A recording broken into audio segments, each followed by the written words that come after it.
kabirenze umurimo wabo ntabwo ugombera uburambe, kandi ikibabaje nuko bajya gusebya abantu bavuye no gusenga. Ntibanasaba muganga ngo abatere urushinge rugabanya amagambo, kandi iyo ubajije abantu bazagerekana basanga mu murongo.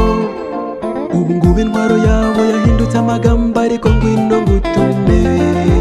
Utuye umurimo ni mugari, ntabwo uzarangirira i Kigali. Nimuyavuge mugire vuba, kuko igihe kirabashiranye. Utuye umurimo ni mugari, ntabwo uzarangirira i Kigali. Nimuyavuge mugire vuba, kuko igihe kirabashiranye.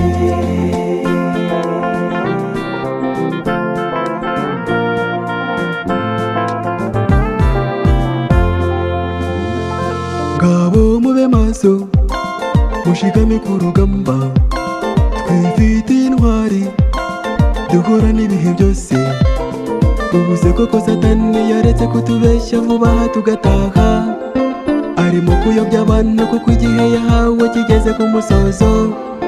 Mwe mupfukame musenge kuko umukiza Yesu abategeye ibiganza.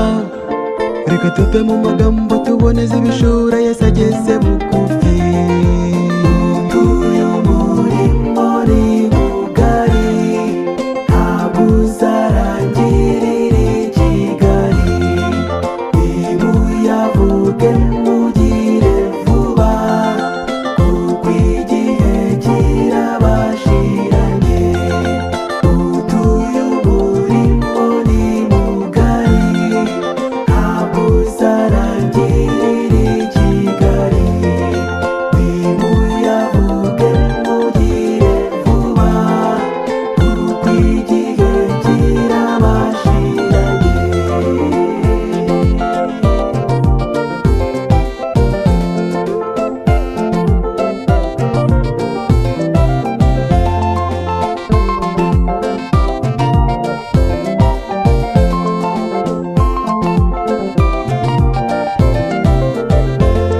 Hari inkuru nziza yabategereje Yesu, bafite gakondo bazaragwa ibihe byose. Bazaba basize byose by'iyi si na Satani, batagikora icyaha. Bazaraganwa n'abera bavuye mu maboko y'umubisha Satani. Bazaturana n'Imana umuremyi wa byose, ni we waziranenge. Abo bahindutse intwari zivuye ku rugamba zinesheje umugo.